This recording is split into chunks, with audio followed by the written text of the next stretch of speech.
बिहार के बांकीपुर असेंबली ज़मीनी इंतखाब में जन स्वराज पार्टी के बानी प्रशांत किशोर ने अपनी सियासी जिंदगी की पहली इंतखाबी आजमाइश में शानदार कामयाबी हासिल करते हुए बीजेपी उम्मीदवार नीरज कुमार सिन्हा पर वाज़ेह बरतरी कायम कर ली है। कई मरहलों की वोटिंग की गिनती के बाद उनकी जीत तकरीबन यकीनी मानी जा रही है। प्रशांत किशोर की कामयाबी की सबसे बड़ी वजह उनकी अपनी शख्सियत और अवामी मकबूलियत समझी जा रही है। 2025 के बिहार असेंबली इंतखाबात में उनकी जमात 238 नशिस्तों पर मुकाबला करने के बावजूद एक भी सीट जीतने में नाकाम रही थी, लेकिन इस बार इन्होंने खुद मैदान इंतखाब में उतरने का फैसला किया, जिसका उन्हें भरपूर फायदा मिला। बांकीपुर से बीजेपी ने नीरज कुमार सिन्हा को उम्मीदवार बनाया था, जबकि इस नशिस्त की नुमाइंदगी 2006 से 2026 तक बीजेपी के कौमी सदर नितिन नबीन मुसलसल 5 मरतबा करते रहे थे। सियासी मुबस्सिरीन के मुताबिक प्रशांत किशोर की मजबूत शख्सियत के मुकाबले में बीजेपी का उम्मीदवार कमजोर साबित हुआ। प्रशांत किशोर के हक में एक और अहम उनसर बांकीपुर के अवाम में तब्दीली की ख्वाहिश थी। कई वोटरों ने उन्हें बीजेपी के मुकाबले में एक बेहतर, संजीदा और अवामी मसाइल को समझने वाला उम्मीदवार करार दिया। इंतखाबी मुहिम के दौरान प्रशांत किशोर ने इस ज़मीनी इंतखाब को वज़ीर आला सिमरत चौधरी की हुकूमत पर अवामी रेफरेंडम करार दिया है। इन्होंने बीजेपी को तनकीद का निशाना बनाते हुए कहा है कि किसी भी हल्के को सियासी जमात नहीं बल्कि अवाम मजबूत बनाते हैं, इसलिए बांकीपुर को सिर्फ बीजेपी का मजबूत किला करार देना दुरुस्त नहीं है। सियासी तज्जियाकारों के मुताबिक उनकी कामयाबी की एक बड़ी वजह बीजेपी और राष्ट्रीय जनता दल दोनों जमातों के वोट बैंक में दरारें पड़ना भी है। अगरचे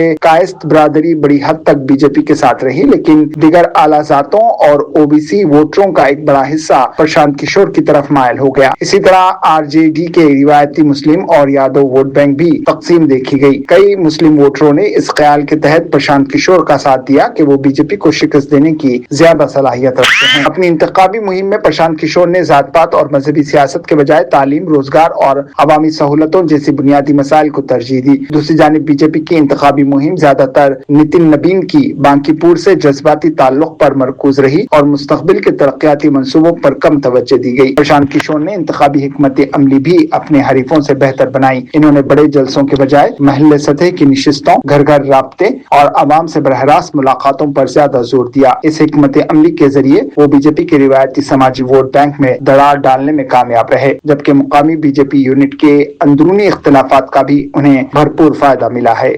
बिल्कुल, देखिए ऐसा है, लड़ाई व्यक्तिगत नहीं है। सम्राट चौधरी का जो चाल चरित्र चेहरा है वो पब्लिक डोमेन में है। अगर आप किसी अपराधी को बिहार का राजा मुख्यमंत्री बनाएंगे तो बिहार की तरक्की नहीं हो सकती है। तो हम लोग की लड़ाई किसी व्यक्ति से नहीं है। बहुमत भाजपा का है, एनडीए का है, मुख्यमंत्री तो उन्हीं का बनेगा। हम लोग बस इतना ही आग्रह कर रहे हैं, बिहार की जनता इतना ही आग्रह कर रही है, बांकीपुर की जनता इतना ही मोदी जी से आग्रह कर रही है कि किसी अच्छे चरित्रवान काबिल आदमी को बिहार का मुख्यमंत्री बनाइए, ताकि बिहार के लोग भी इस बात का गौरव, बिहारी होने का गौरव कर सकें, ताकि हम लोग के बच्चों के लिए भी पढ़ाई रोजगार की व्यवस्था हो। सब कुछ सुविधा अगर गुजरात के ही लोगों को मिलेगी तो सिर्फ बिहार के लोग कहाँ जाएंगे। गुजरात के लोग 1 लाख करोड़ के बुलेट ट्रेन पर चलेंगे, वो ठीक है, लेकिन हम लोग को कम से कम पैसेंजर भी तो मिलना चाहिए। बिहार के लोग सिर्फ मजदूरी करने के लिए नहीं पैदा हुए हैं और 5 साल के लिए भाजपा को मैंडेट मिला है। उनको अच्छा आदमी देना चाहिए, अच्छे लोगों को मंत्रिमंडल में रखना चाहिए, ताकि बिहार की तरक्की हो, बिहार का विकास हो। अगला टारगेट क्या है प्रशांत जी? हमारी पहला काम क्या होगा सर जीत के बाद? भाई पहला काम बस यही है कि बांकीपुर की जनता ने जो आशीर्वाद दिया है, अपनी ओर से जो हो सकेगा बांकीपुर में सुधार का प्रयास करेंगे। अगले 2-3 महीने में आपको वो चीज दिखेंगी भी। मैं कोई बहुत बड़ी बात बोलना नहीं चाहता हूँ।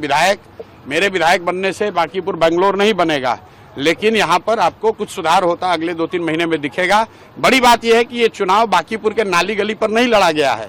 ये चुनाव लड़ा गया है कि बिहार का नेतृत्व किसके हाथ में होना चाहिए, और बांकीपुर की जनता ने ये संदेश दिया है भाजपा के नेतृत्व को कि भाई आप अच्छे आदमी को बिहार का मुख्यमंत्री बनाइए। सम्राट चौधरी की जगह किसी कुशवाहा को बनाना है बनाइए, कोई दिक्कत नहीं है, कुशवाहा को ही बनाइए, लेकिन कुशवाहा समाज के ही किसी अच्छे आदमी को बनाइए।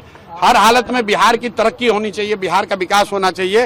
व्यक्ति कोई जीते, दल कोई जीते, लोकतंत्र है, हार जीत होती रहती है, उसमें कोई फर्क नहीं है। मज़ीद खबरों के लिए हमारे चैनल मुंसिफ न्यूज़ 24x7 को देखते रहिए। अगर वीडियो अच्छी लगी तो लाइक करें, शेयर करें और चैनल को सब्सक्राइब करें।